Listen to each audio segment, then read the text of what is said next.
feeling like I'm Akademiks. Can't ride no. Okay.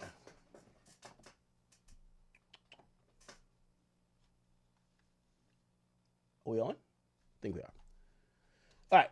First and foremost, welcome, y'all. Welcome. I know I haven't been on for a while. I should have been on during the sentencing for Diddy, but I was not. So I apologize for all the people who expected me to give you the reliable updates, and I really apologize for that. Now, if you guys don't know and aren't hip to what went on, Sean P. Diddy Combs was sentenced on October 3rd. He was actually sentenced to 50 months, which if you do the math on that ends up being 4 years and 2 months, okay? Now, along with that, which by the way, I don't think there's been a post, I'm going to send you, Diddy pulled out all the stops here. All the stops. First and foremost,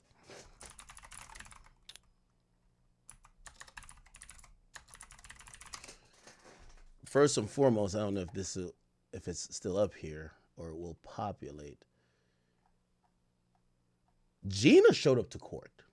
I don't know if anyone noticed that. So Gina, and by the way, thank you there's a really nice, young, beautiful lady who's a chat queen who corrected me. She said, listen, I'm just sick and tired of you pronouncing her name wrong. Her name is Gina Han. It's not Hyun or whatever you keep saying. It's just Han, right? Which I'm like, I'm an idiot. I should have been a parent. Anyway, Gina did show up for Diddy. And let me see. Remember, the last time she was spotted was outside a Whole Foods.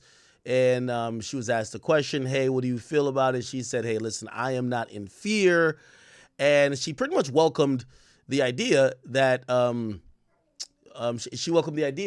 Diddy could be released and she wouldn't be in fear. Now, there was speculation, and I think we all thought some people, they heard from rumblings in the court or otherwise that Gina was actually victim number 3. However, ultimately, victim number 3 never testified in the case. Now, some people believe that she got cold feet. It was actually mentioned during the trial that victim 3 would not be there, and actually, it didn't really specify why she wouldn't be there, whether it was an unwillingness to testify or whatever the case is. Now, she did write a letter, but this is her showing up to court. And I'm telling you, man, yo, listen, men lie, women lie, but that bank account don't.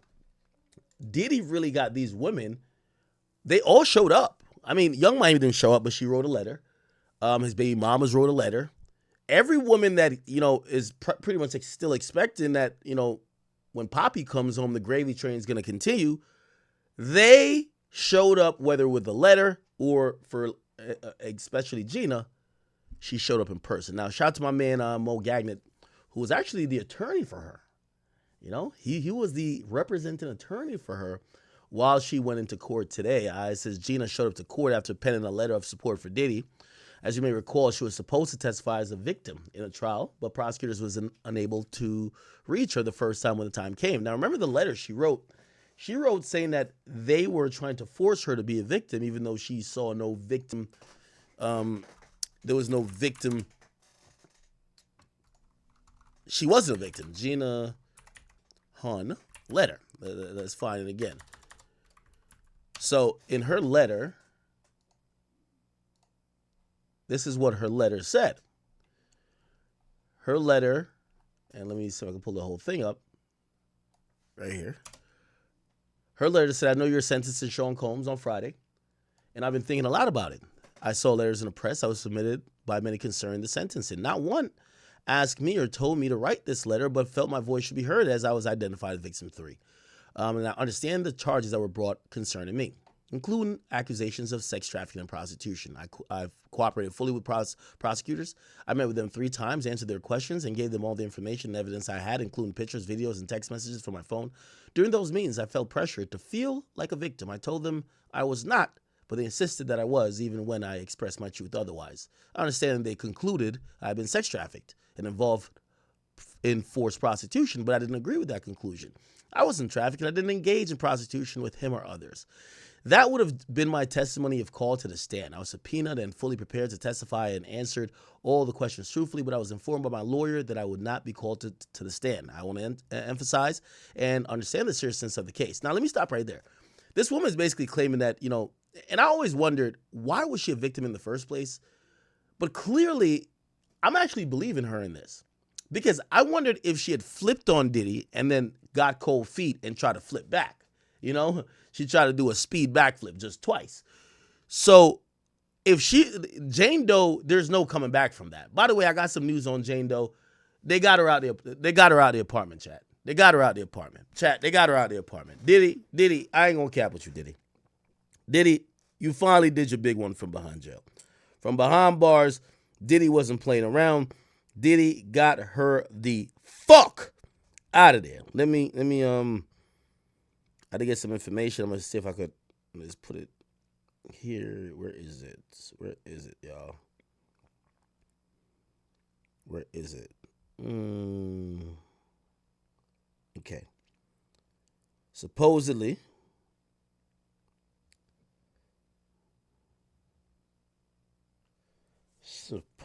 where is it?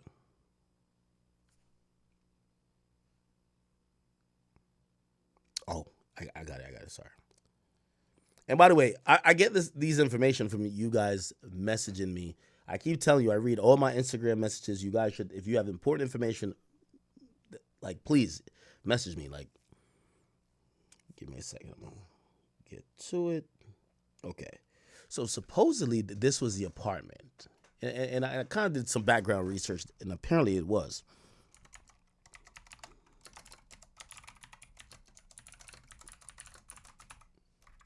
Apparently this was, okay. And apparently, yes, here it is, chat. Apparently this was where she was staying at. Don't ask me how niggas pulled this up. If y'all remember this kitchen, we'll showcase the kitchen that's in her Instagram stories. But it looks pretty accurate. By the way, the rent gone up. Remember, Diddy was paying $10,000. They have now listed this again for rent, but it is now for rent for $12,000. Okay, let me go down a little bit. Yeah, it's now listed as of 9/21. So Jane Doe is kicked out. 50, you got to move her back in. I'm sorry, 50. You my mans, but you got to move her back in. It was listed for rent at 8/22, which means probably Diddy sometime during, or after the trial gave notice, like, I'm not keep paying this rent. She probably couldn't pay it. By the way, the listing was removed. Remember, it was listed for 10 grand. It matches up with the time, chat. 2023, she gets there. That's the love contract. It was, the listing was removed a month later. And by the way, let's go to, what's her name? Daphne Joy, right? Daphne Joy. You've seen her in a different place now, right? Is it the same place? I don't know. Maybe it is. Maybe it's before she moved out. But if we scroll down, I don't know if we'll find that kitchen. But I remember her being in that kitchen. Let's see if we can find it, chat. Let's see if we can find it. Y'all remember the kitchen, all right? I know y'all remember that kitchen. Because it was one of the posts we looked at. Yeah, she might have removed all the pictures from it. But I remember her in that kitchen. That's a fact. I know y'all remember it too, because we showed it on stream. So maybe she... Okay. That's from that house. So Diddy got her up the fuck on out of there. You know what I mean? Oh, here it is. Here's the kitchen, chat. Look, it looks the same to me, right? Look. Bang. By the way, I don't even want to shout out your name. I do want to shout out your name to give you credit, but I don't want to dox you. But this is why I told you, man, ain't nothing bigger than the chat. We got the best supporters in the world. Look at the kitchen right here. This shit up on Zillow. Got her the fuck on out of there. Got her out of there, chat. It's listed for 12 bands now. Got her out of there, chat. Got her out of there. It's over. It's over. No more fine dining. Back to ramen noodles. It's over. It's over. I told you. Mr. Take That wasn't going to take this type of flippery. So, yeah, she out of there. This was the kitchen. You see it on her story. You see, look, this is when she just moved in, a couple months after, December 1st. She's showing off the place. Cooking for you. Acting like she got a cooking channel. Bitch, you know the vibes. Oh, man, you ain't cooking nothing. All you was doing is ingesting sausages. Stop playing. Act like she a chef. Come on, stop playing. Okay, so this one. Talking about she taste testing this shit. 50, you gotta take her back. 50, we love you, but you gotta take her back. You gotta take her back, Fifth. Fifth, you gotta take her back, Fifth. Fifth, you gotta take her back, Crody. We love you, but you gotta take her back. Diddy done kicked her out the spot. She's out of there. She's out of there, chat. She's out. Diddy got her the fuck out of there. Yeah, all them pictures. Yeah, let's look through the house a little bit more. Yeah. And it's accurate. The $10,000 a month of rent, it was listed for $10,000 back then. I don't know how this person found this shit. This is crazy. Damn, this shit empty as a motherfucker now. Nah, Diddy, you did your big one on this. This shit empty as hell. Nah, Diddy, yo, this shit look like that episode of Fresh Prince when Will Smith pops up and there ain't nobody there. It's just empty. No furniture, no nothing. Oh, hell nah. I can't even lie. He did his big one on this one. He did his big one on this one. I can't even cap with you, Chad. Now, Diddy had her living good, though. Diddy had her living good. Diddy had her living good. Fifth, ball back in your court, Crody. Or you're gonna be in child support court with her for forever. Yeah, she was living good. She was living good. But Diddy got her the fuck on out of there, man. Think Diddy got you all that dick from all them prostitutes. You was loving it. And then you testified against him, crying and shit like that? Nah, hell nah. I got to get you out of there. It's over. It's over. It's over. It's over. Hold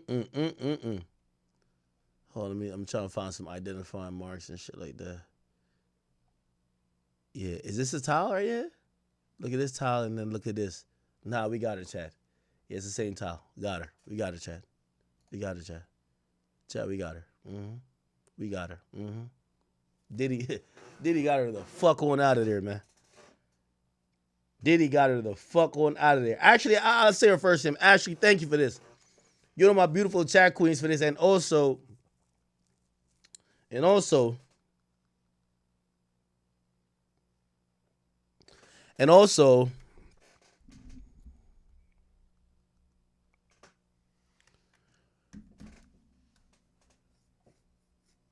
I forgot what I was saying. Anyway, yeah, he really got her out of there.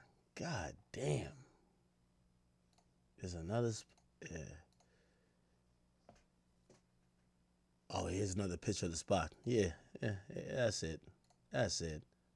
If we look at the aerial view, we'll see.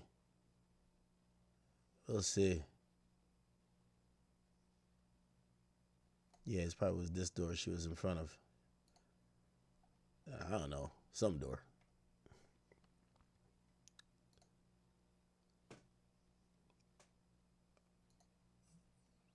Treacherous, man. Treacherous. Got her out of there. Expeditiously. Boy, Diddy's a cold work, man. I know he was screaming at Justin on the phone. Justin, get her the fuck out of my crib! Bitch testifying on me and shit! Trying to send me to jail for life. Get this bitch on out of there. Break the lease. Fuck it. Break the locks. Get this bitch on out of there. Send her back to Fifth. Send her back to Curtis. Yeah, I know he was tight. He was definitely motherfucking tight. Oh, this is just one of them little things where you just post mad pictures, huh? Okay. But this is definitely the crib. Yeah, thank you to my chat queen, Ashley. That's her name.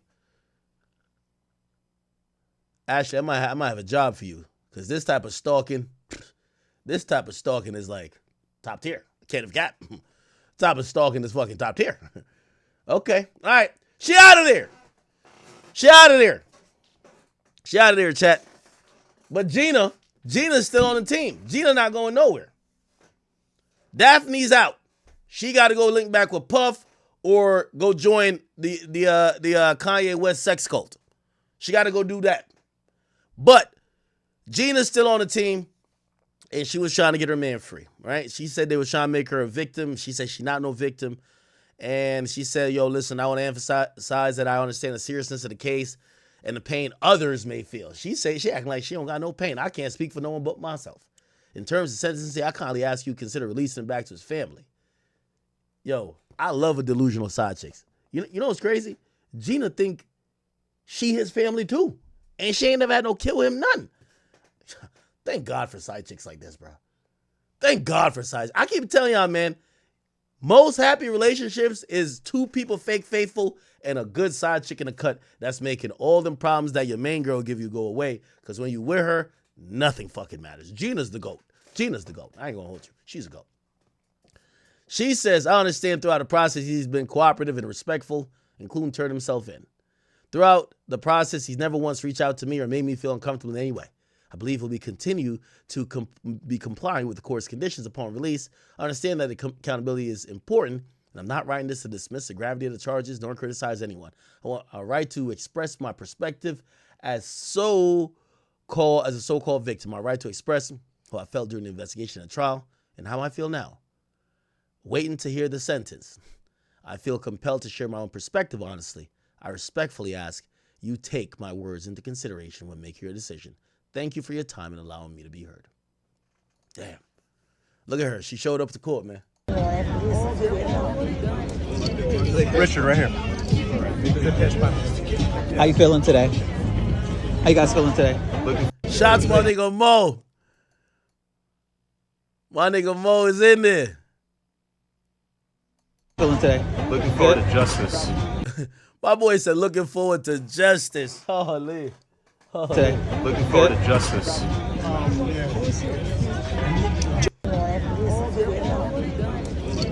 Richard, right here. Nah. We got to shout out to Gina. We got to shout out to Gina.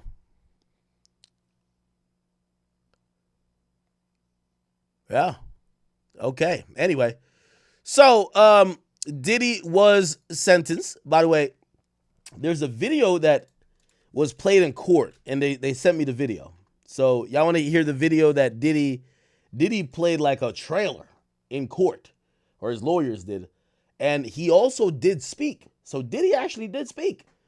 But let me play you the video that they sent. Let me see. I'm going to play the video. Let me see.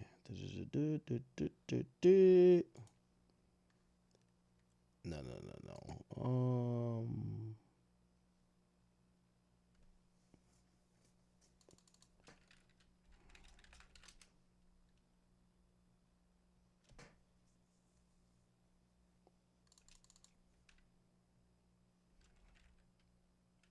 Okay, here we go.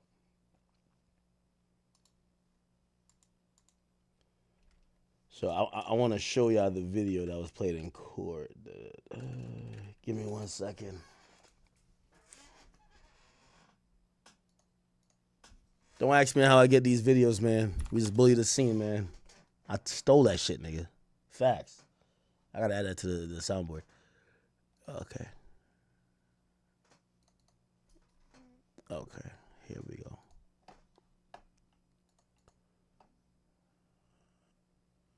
Okay. Bingo.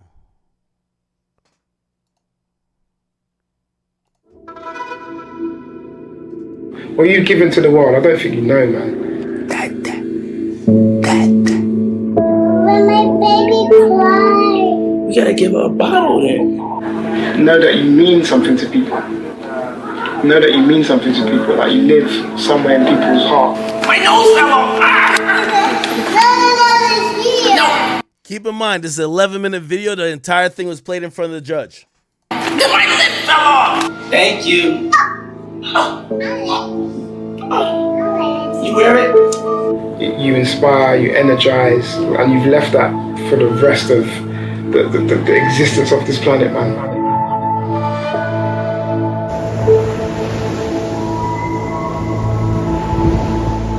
Wow, we never seen this.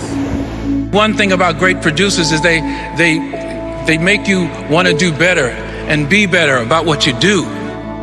And he made me feel like I could do anything and go anywhere. I'm from New York. I love New York. I love the city of New York. I love the children of New York. I wanted to do something good. I wanted to get my generation in the hip-hop community behind us. They come through in a big way. And we wanted to raise some money for the children of New York City for health and education. We have a huge education crisis. And, you know, this is just a start. It's something we're going to be committed to. I'm going to be committed to for a lifetime. And it's no better way than taking it to the streets. It's a beautiful city. Running all around the city is going to be painful. It's going to be rough. Whatever happened to this nigga? His name didn't come up one time. Let me try this drop. Embarrassing. Oh, no, that's a different drop. Stole that shit. That's what I do, nigga.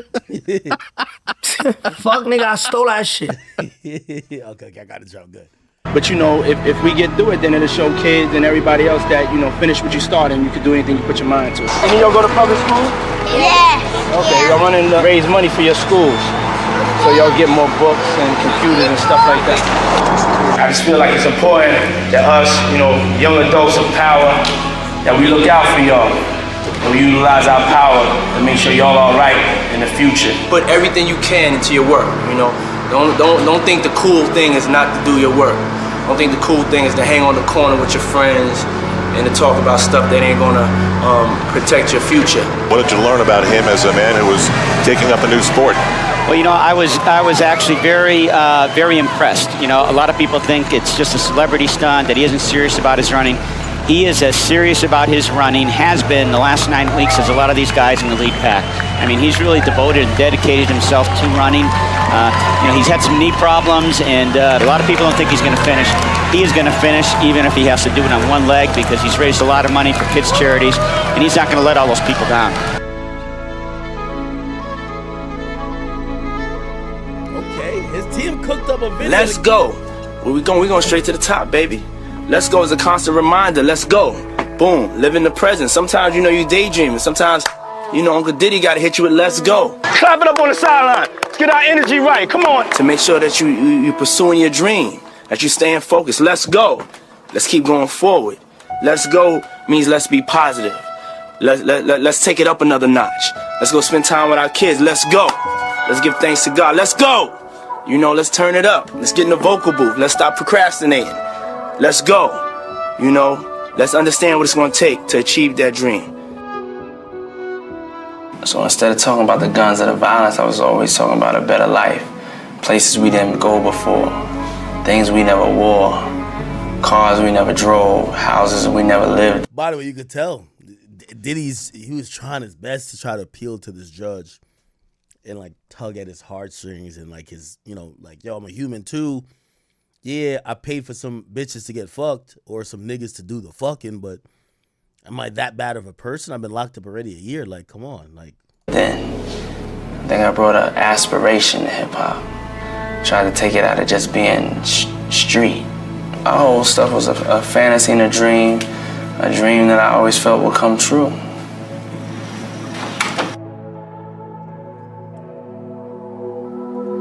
I started out just like you guys. I come from New York. I grew up in Harlem. I used to have to wear a uniform every day. Had to get up early in the morning, had to travel to go to school. I worked hard, just like you guys are working. This country and this world we live in may have planned for y'all. I didn't listen to that, and I don't want y'all to listen to it either. Y'all are great.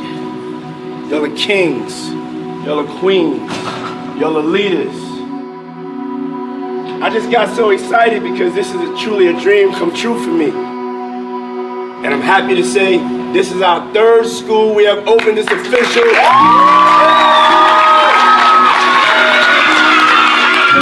When we come together as a people, nothing can stop us.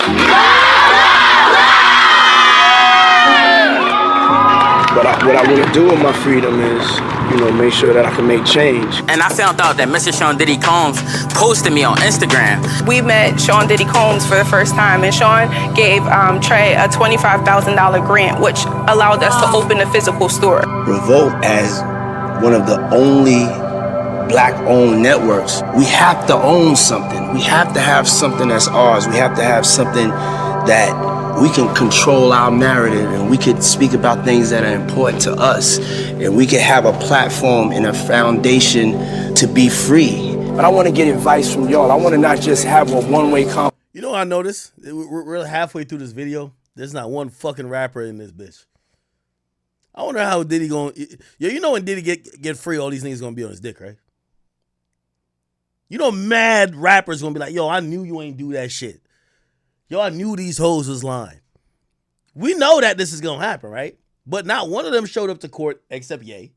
Not one of them was like, yo, I know this guy. I've been on a 2-man with him. He not like that.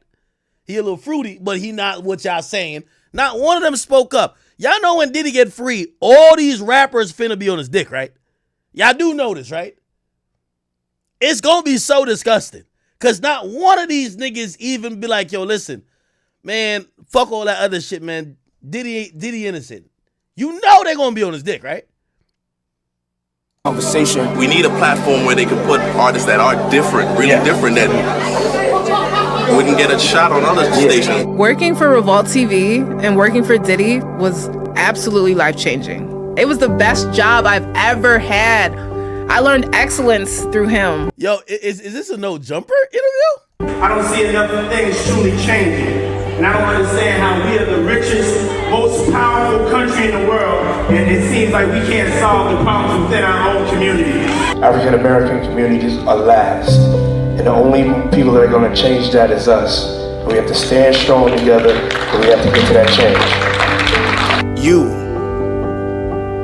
will change the world. I've been to hell, Yeah. but I'm gonna make it. You gonna make it, that's right. And I got something for you. Remember I told you I had a present for you? Yeah. Ooh, ain't that pretty? This is a heart, because you my heart. Oh. All right? Okay. You my heart. Okay. May God bless you and keep you happy and keep you thinking positive. Everything's not gonna be perfect at this time in life. And you're a good person that understands reality. So we're gonna accentuate the positives in life. Cause you're doing great, girl. You're doing great. God knows. You know what I'm saying? You're doing great. I want you to be happy about your life. You're doing great. We got a lot of living to do now. We got a lot of living to do. Don't have me come behind me. I'll be taking you everywhere. You be going everywhere. You hang out together. Okay, what's your name? When you were a little boy. Hi. Jeannie Ned. Okay, Jeannie. Yeah, you just keep hanging in there. Thank you very much. And I'm telling you right now, you did a great job. Thank you. I'm wrapping my head around and meeting you and also telling you did a great job at the same time. That means so a lot. pleasure to meet That you. means a lot. I'd rather at the end of the day be the one standing there with you was the best person. You made us feel the best as a person.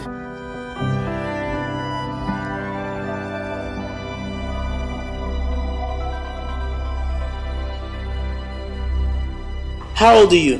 2. How old are you? 2. 2. You got a 2. That's 2. My name is Pookie the Bird. Pookie. Happy birthday. Wash your hands, because we're going to be shucking it up. Yeah! Hallelujah, hallelujah, hallelujah. Thank you, God. Why does he put this in there? Wow, but I ain't gonna lie, chat. I'm watching. They sent me this video. They told me it was played in court. I didn't watch it before now, and I ain't gonna lie. 8 minutes in, it's kind of tugging at my heartstrings a little bit. I gotta keep it a bean. I'm human. I'm like, yeah, Diddy's not that bad. Like, he's done good things too. It makes you reflect on, oh, there's other sides of him. Because I think what this trial did, it made us feel like there's one side of him. Just this uncontrollable freak that had an insatiable appetite for sex or sexual experiences. And when you look at anybody like that, you're like, oh, you're like disgusting. You're like this, like demonic, like you're ill. Like you're this pervert who needs to just be like put away.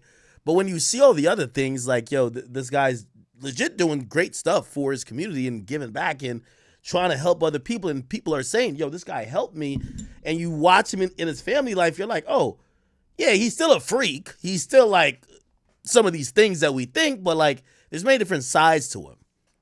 I'm surprised he actually reflected or used the Kim Porter death. You just being my father, just... Nah, Diddy is a real nigga though. Cause me, I got a strict principle. If you ain't come out of my ball sack, I can't fuck with you like that. Diddy be loving Quincy like that's his real child. Like he love this Quincy nigga. If you don't know, Quincy, I believe, is Albie Shore's son. But like Diddy don't even act like, nah, you the stepson type shit. Like he's like, that's my son. And I think Quincy loves him the same. Thank you for inspiring. Thank you. I love you. Thank you for loving us. Thank you for loving me. I think Quincy calls him dad, right? Church.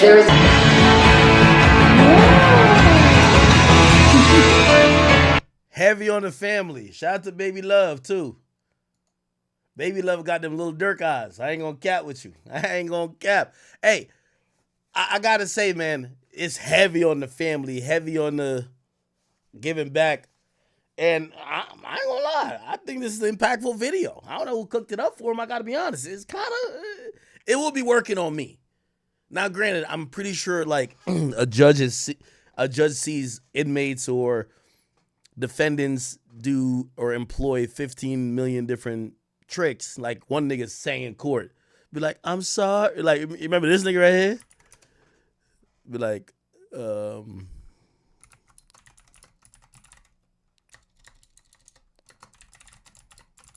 remember this nigga right here? Yeah, that's how I wrote a song. Remember him?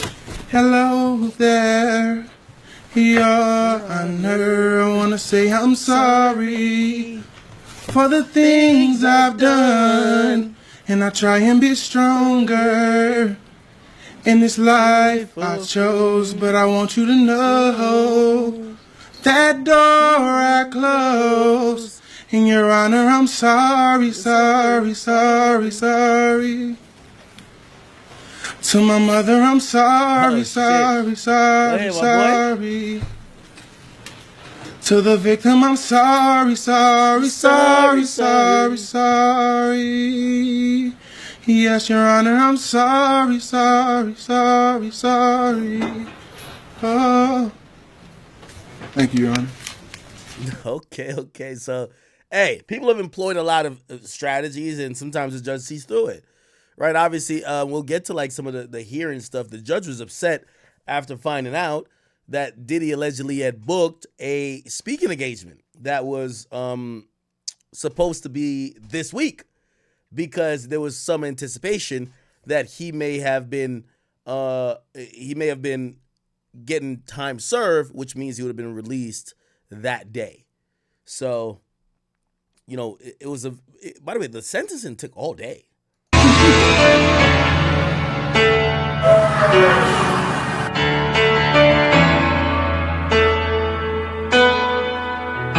had to pick which trophy I want. I want the best person trophy. Because I know in order for me to get into heaven, I'm not going to get in there, well, come on in heaven, you had 20 hit records. That don't mean nothing. And that's what this world is for. They're going to say, oh, come on in heaven, you was a nice person.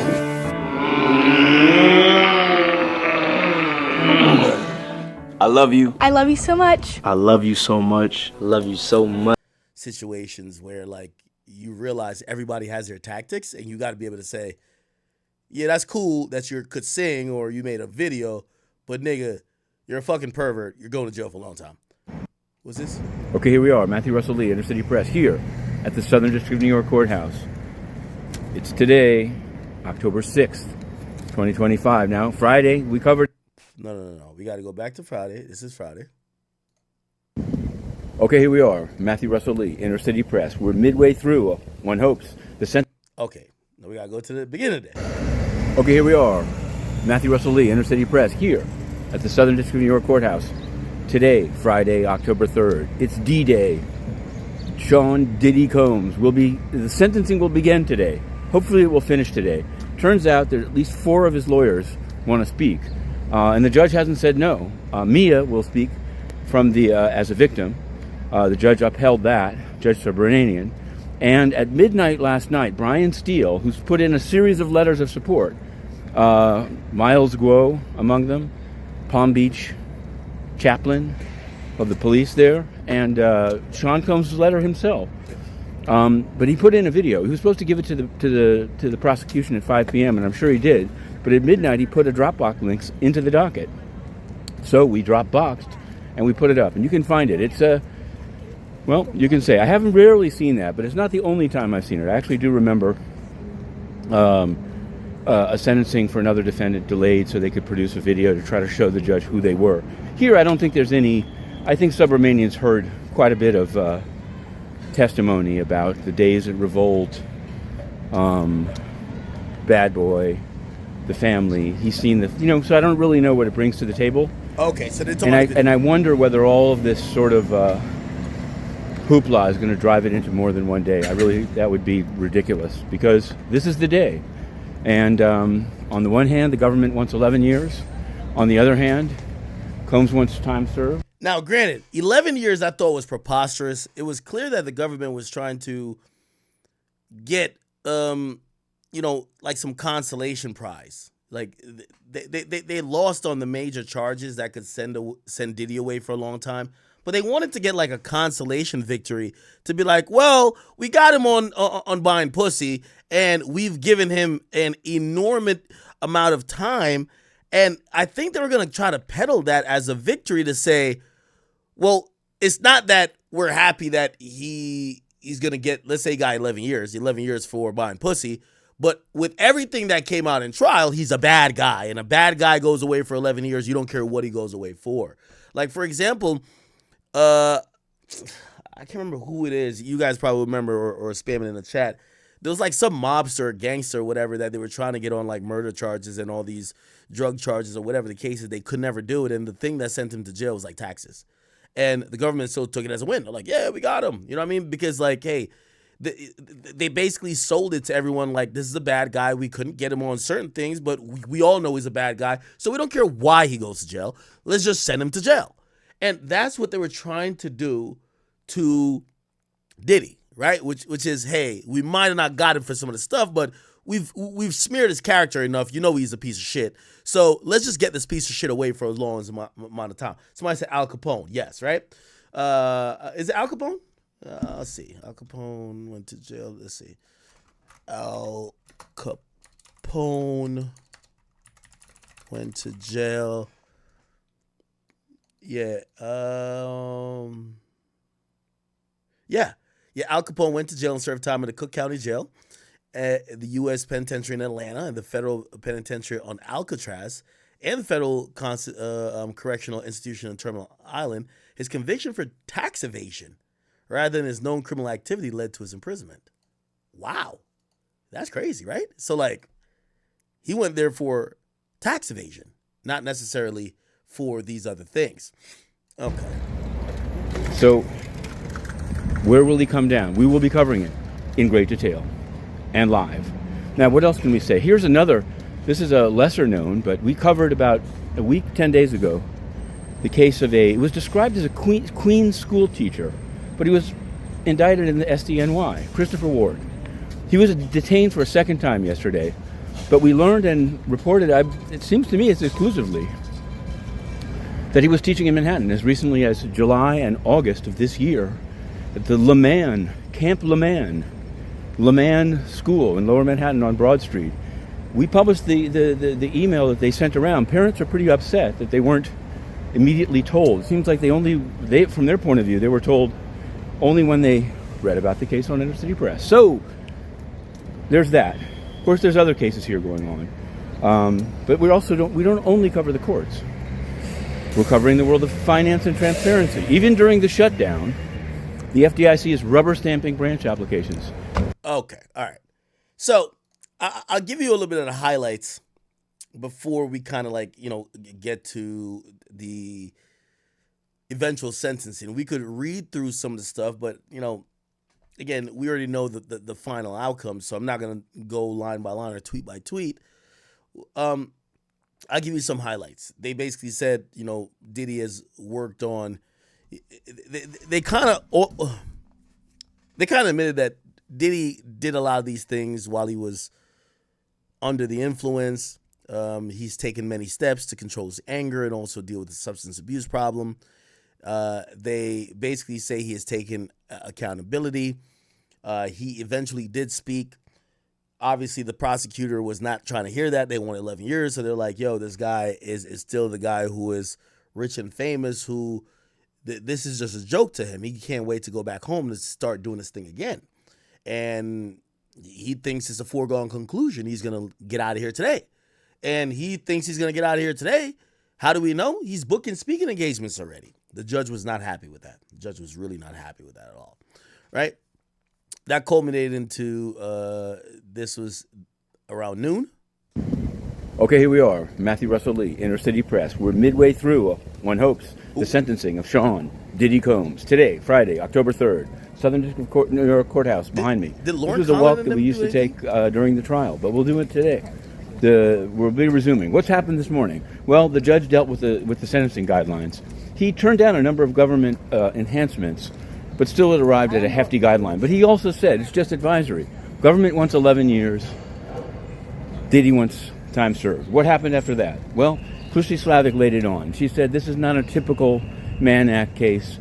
And I think most explosively, she said Diddy has already set up speaking engagements in Miami for next week and called it hubris. She also said that Mia, the victim who testified at trial, the person who testified at trial as Mia, would not testify, due in large part to a letter that from the defense that she called bullying. And the judge seemed to agree. He said it was inappropriate, don't do it again. But it's unclear when it could happen again, given that this is the sentencing. In any event, unless there's a resentencing, of course. Then we had, in no particular order, there's going to be a reverend doctor, and maybe a reentry person testifying. But Nicole Westmoreland spoke about Diddy as an icon. She seemed to cry a couple of times, or sob. I just ran into somebody who said he didn't believe it. I don't know. She's a fine lawyer. She did some great cross-examining.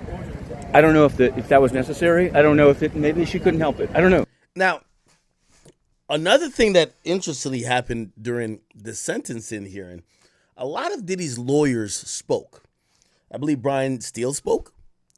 Driscoll, who supposedly was like the youngest guy on the team that was smart and technical, he was applauded for knowing all the info. He was right to it, but he wasn't the person who appealed to maybe people's emotions or could really speak too well to a juror. But he was like a fact guy. Like imagine like going to Geek Squad. You know what I mean? Like no disrespect to him. He's like the partner of Alexandra Shapiro, who's known to be an appellate lawyer.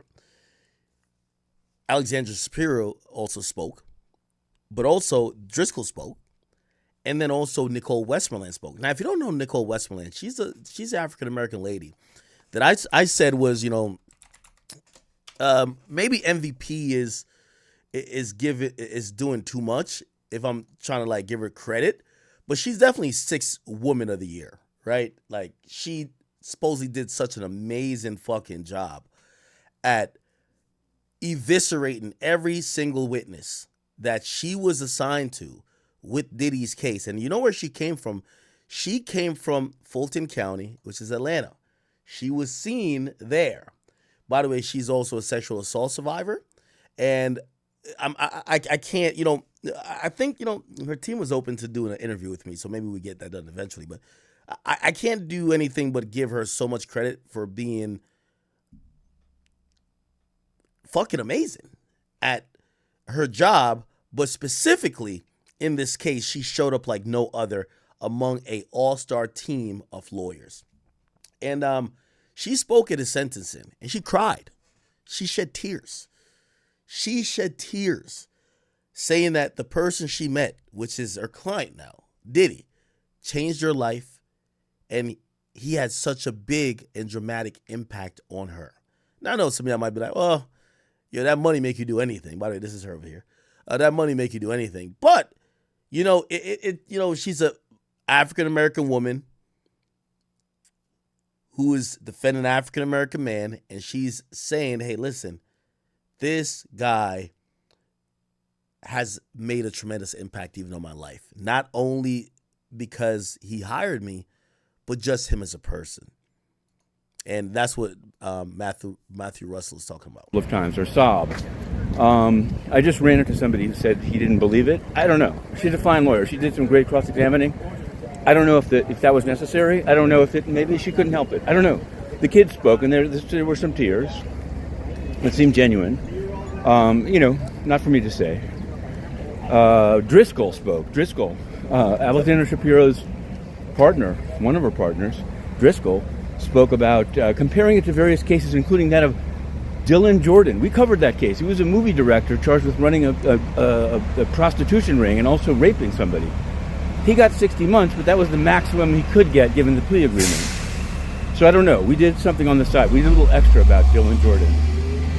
Driscoll said he's read all 900 Mann Act cases that are available in Pacer. Some people were like, whoa, hats off to Driscoll. Hats off to Driscoll.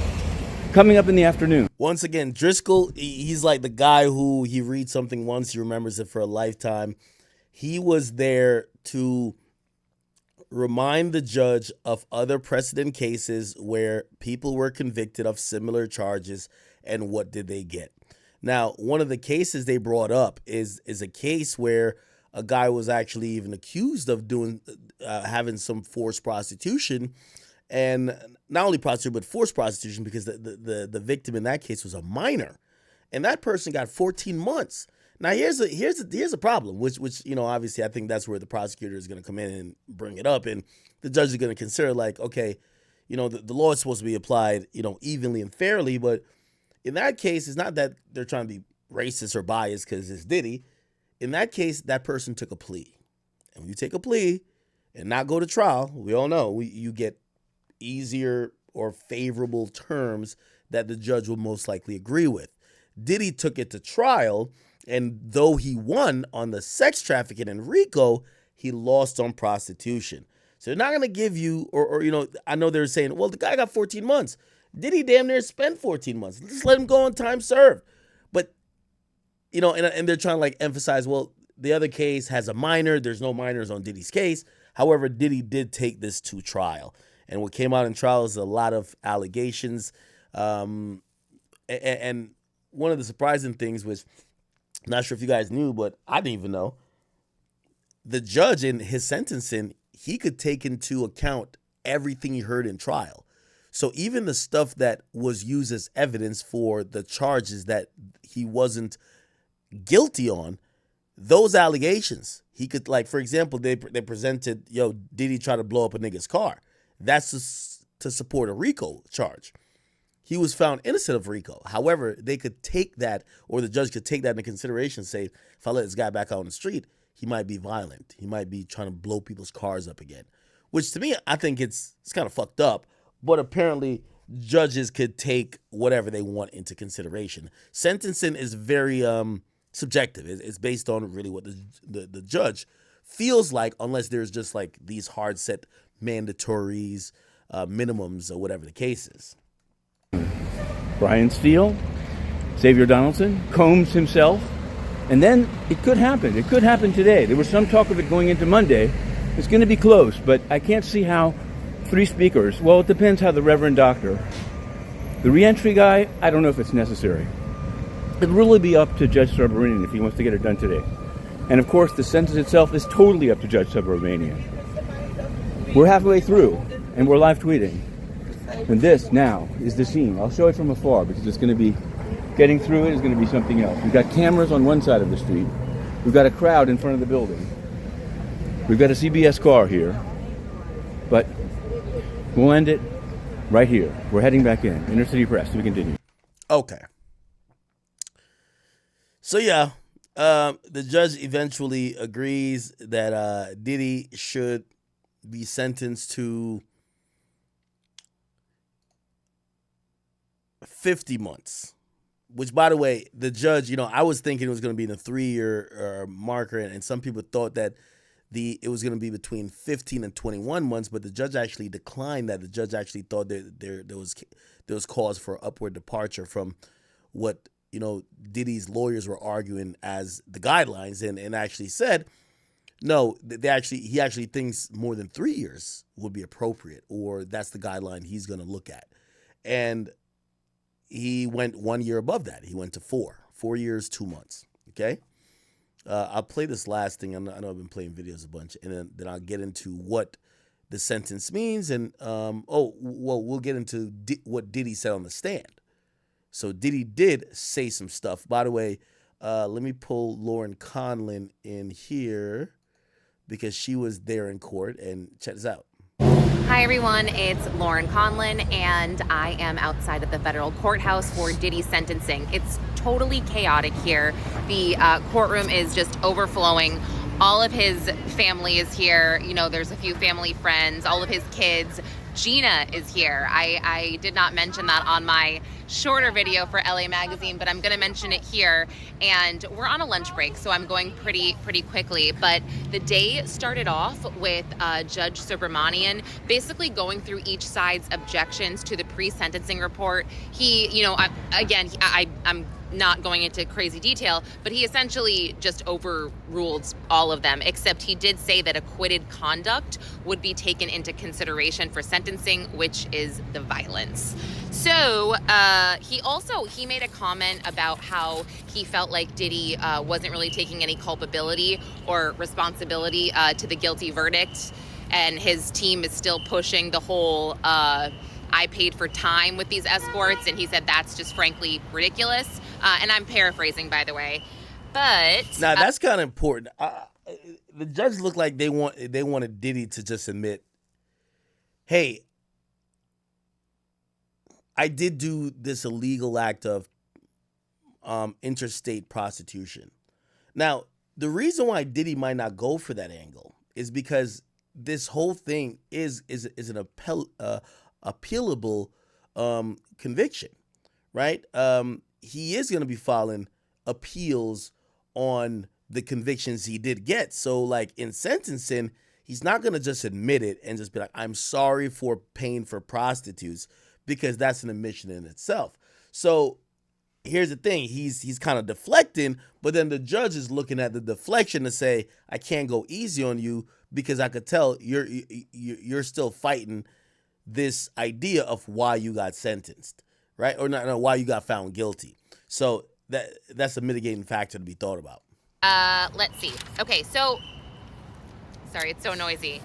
Oh, the judge said he agreed with the sentencing guideline report of his offense level being a 27 and the criminal history category being 1, which would be 70 to 87 months and a $25K to $250K fine. Christy Slavic spoke for the government. She started off by saying today is about accountability and justice. Today is for the public. So she just kind of, went into why he should be sentenced this way because he's violent, et cetera, et cetera.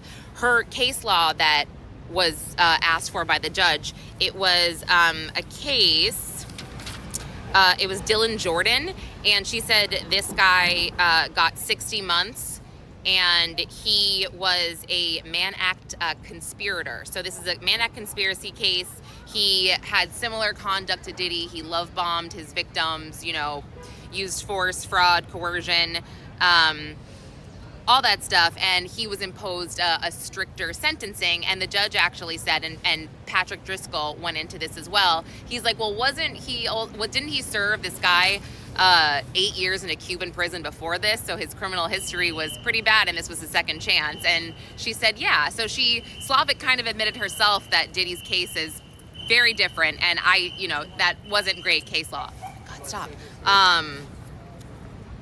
But yeah, she said this is a transportation case with added factors of violence. Driscoll came out and just dropped all the hammers in saying why, this case law it didn't make sense and it's not appropriate. He also said he reviewed over 900 Mann Act cases, and in all of them, he basically said the average was like a 27-month sentence. I'm skipping over a lot of this. He, went into, again, very detailed case law. He said some very he basically shared a vile text message in another case where this defendant got a way less of a sentence than Diddy, and he just, or that they were trying to impose on Diddy, and he just said, yeah, this, Diddy never said anything like this to any of his quote unquote victims, and it was something like, all you're good for is your, what, lady parts, I should make a mold of them. I'm paraphrasing, whatever. Nicole Westmoreland got up there, she started crying. And she said how much, Combs meant to her as a person, how much he influenced her, specifically in her personal life, talked about all his charity, what he did, for charter schools and this and that.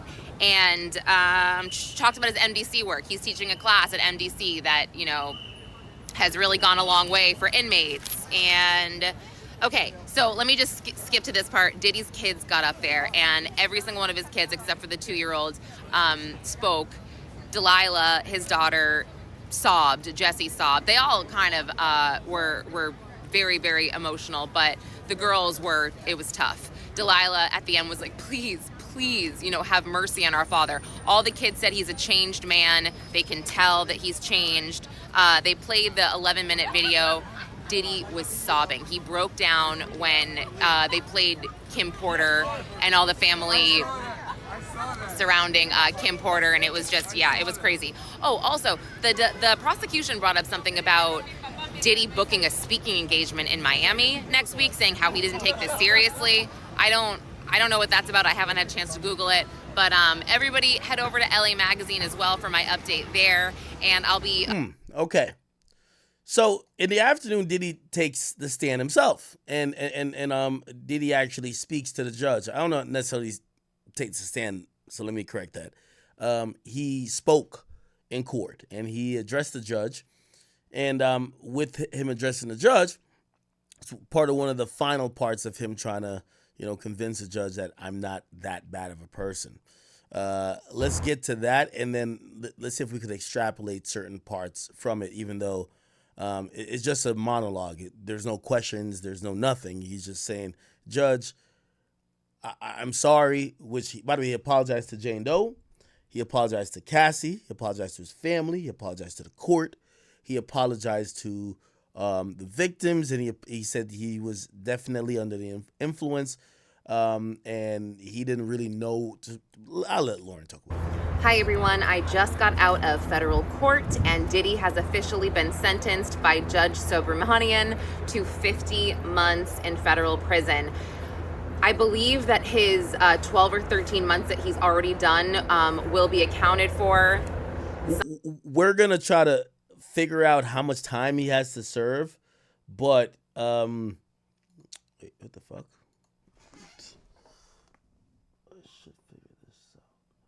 We're gonna figure out how much time he has to serve, y'all. But from what we kind of know, is this thing gonna turn on or no? Okay. From what we kind of know, he's gonna get credit for time served, and then there's a few programs that might help him out. So we're gonna figure out when we actually reasonably think he's gonna come home. But let's play this first. Sometimes you can serve only 85% of your sentence based on good behavior.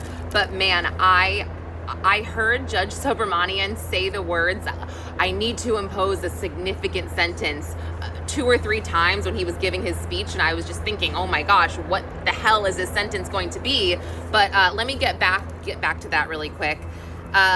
Okay, so when we got back from lunch, Brian Steele was speaking, and I'll just go through this quickly because I really want to get to what Diddy said and what the judge said. So Brian Steele spoke, and then Xavier Donaldson spoke, and then a reverend spoke. Let me see. The reverend is that what was that name? TD Jake or whatever that guy's name is? He was in Miami, and he kind of talked about, just rehabilitation and how he would personally help Diddy if he got out of prison or jail, excuse me. And then somebody from the re-entry program spoke. His name, you know what? That's not important right now. So then we had Mark Agnifilo speak, and then Diddy spoke. So Diddy, I actually wrote down pretty much I wrote down, I'm not going to say word for word, I did paraphrase a lot, but I do want to read some of it to you because he kind of broke at one point when he apologized to his mother and he apologized to his kids, but he kind of like did a big sigh and he stood up and he just said, thank you for giving me the chance to speak up for myself. It's been hard to be quiet this whole time and not say, you know, how sorry I am for my actions. I'm sorry to Cassie Ventura for emotionally and physically. Oh, wow. I'm guessing this is verbatim, so I'm guessing he said Cassie's name.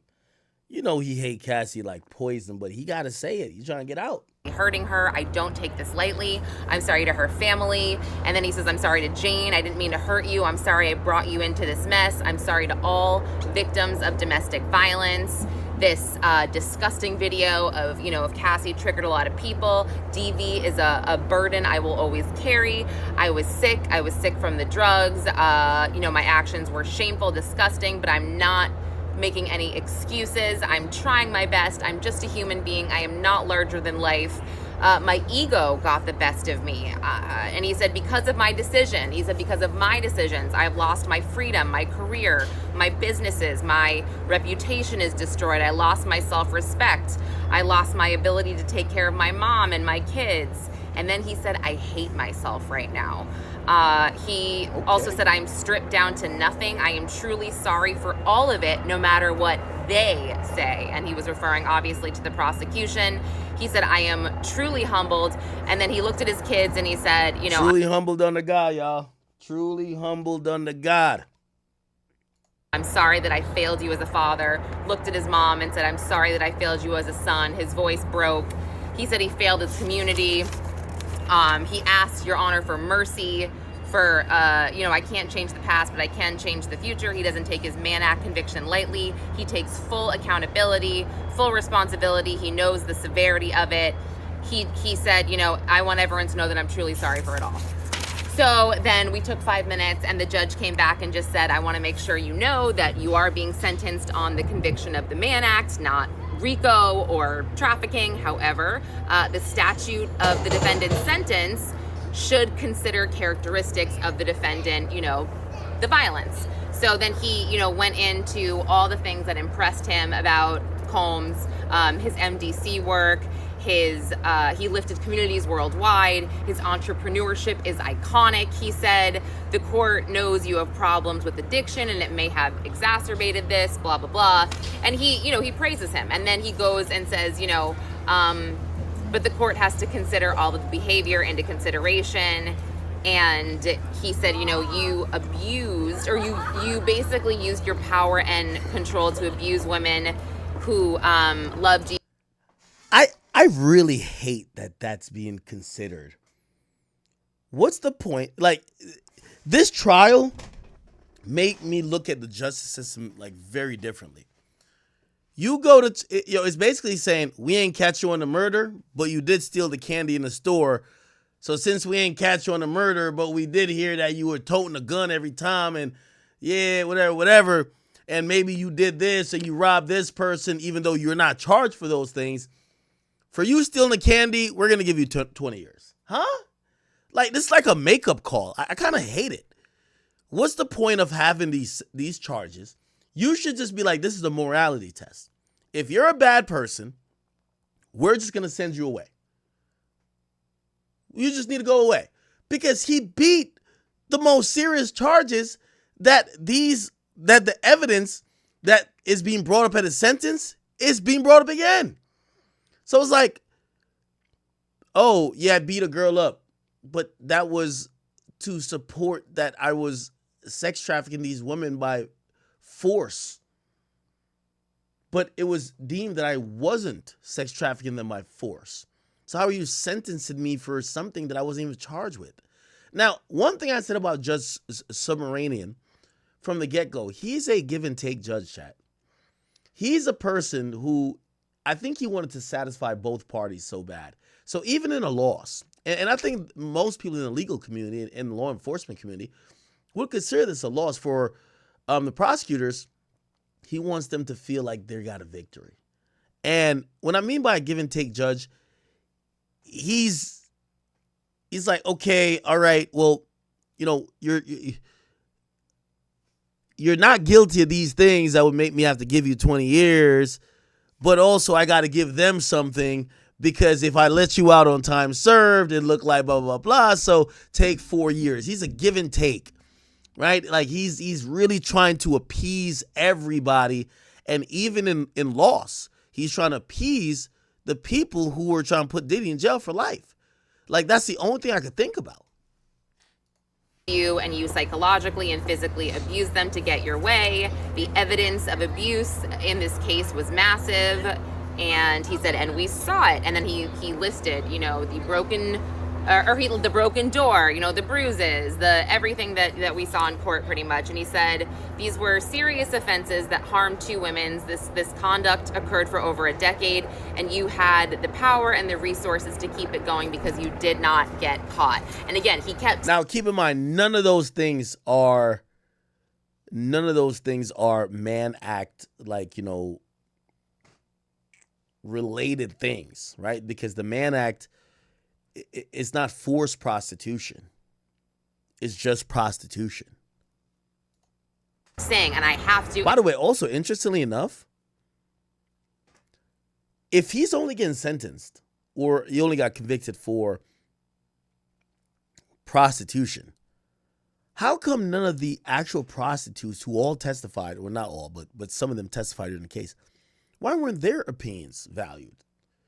Because they would, I get it, they were not charged because they had immunity, but they were also involved in these acts. Maybe they could have spoke their mind and be like, hey, during these acts, we felt Diddy, we understood and we felt Diddy was paying us for prostitution, or, oh, you know what, we just thought it was just Cassie doing. Like, how come none of their opinions, even though they testified, matter now?